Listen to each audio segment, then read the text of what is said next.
adding an additional page and merging multiple documents into one. In some cases you need additional pages.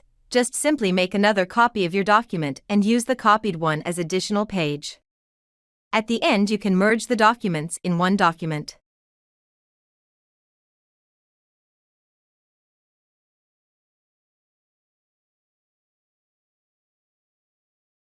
Insert tab allows you to subtly merge documents. Locate object, press a small triangle next to it, and click Text from File from the drop-down menu. After that, you can select files to be merged into the current document by pressing and holding Ctrl to select more than one documents.